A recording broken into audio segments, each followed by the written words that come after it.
Hello, how's it going everyone? Welcome back to the channel. Today we will hopefully discover what have I done. If you don't know, in the last track day I lost the motor. Well, basically I lost the cam belt.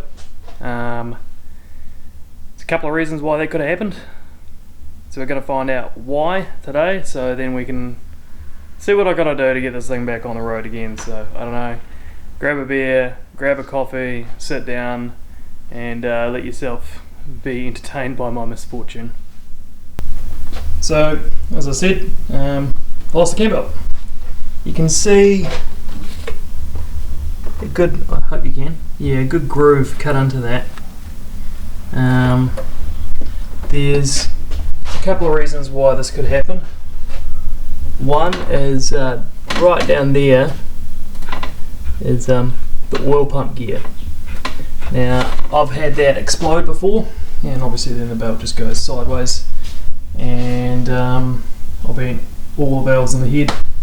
So the 7M is supposed to be a non-interference motor, but anything becomes interference if you throw big enough cams in it. Now, I realistically didn't think my cans were that aggressive. They're certainly not the biggest amount of lift available on the market. But I did just have a thought as I was brainstorming with a mate the other day.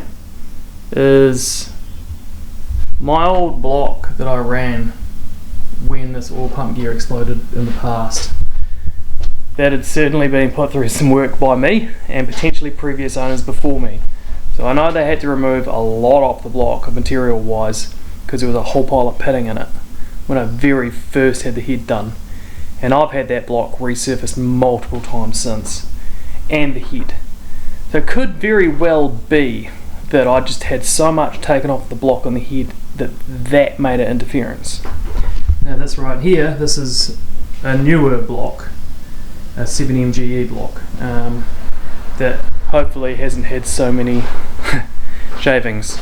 So I just did have a thought that potentially I might not have bent all the valves.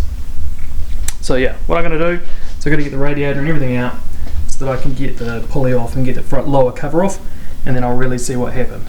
My guesses are it's either oil pump gear hasn't fully let go, but maybe cracked and gone on an angle and just thrown the belt. There is guides on the lower gear. They are known, just spot welded on. They've known, I have had it before, had one fall off. So there's a front and a rear guide. The rear guide fell off and the belt started walking. So that could have happened again. A guide could have come off and the belt could have just walked off. Or just looking at that damage, there's another possibility that there is a bolt somewhere deep inside there that's managed to back out and then just cause mischief and torn up the belt and made it come off. So that's my guesses as to what it might be. I'm quite interested to find out. So first thing I'm going to do is I'm going to just pull the hood off, because it gets bothersome quite quickly, and this is potentially going to be a motor out kind of job eventually. So yeah, I'll whip the hood off, drain the coolant, rip out the radiator, and then hopefully be able to pull that cover off, and we'll see. Jeez. And we'll see what I've done.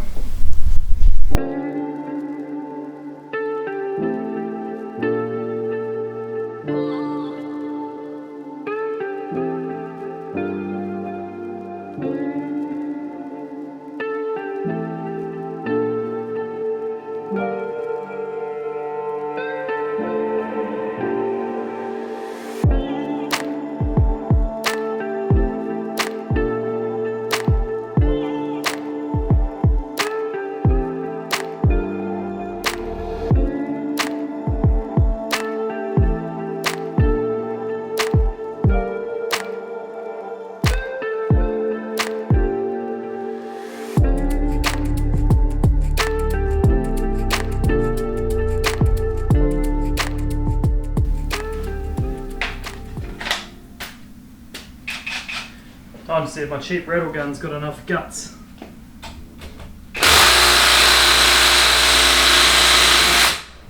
answer would be no.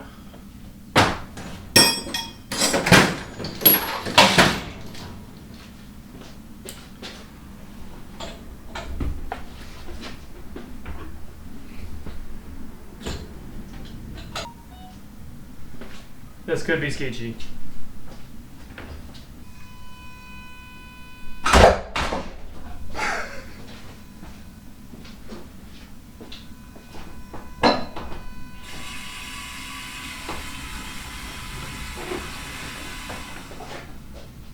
Probably unplug my water pump.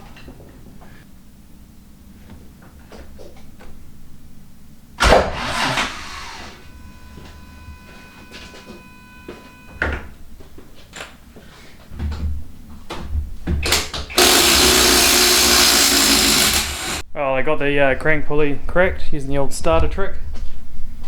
So that's just currently stuck behind those guys. So I'll pull the belts off and pull the trigger wheel off, and then hopefully pull the bottom bloody pulley off, and we'll see what is going on.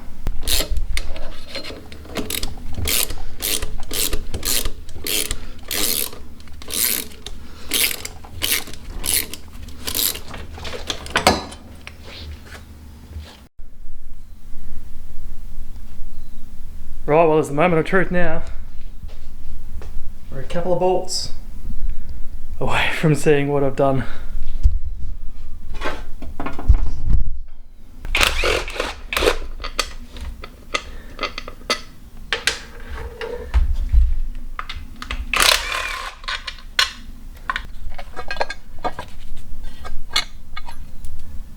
What are we gonna find?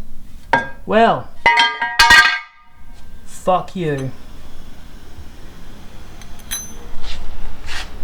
Oil pump gear is fuck. Okay, oil pump gear is broken, but still sitting there.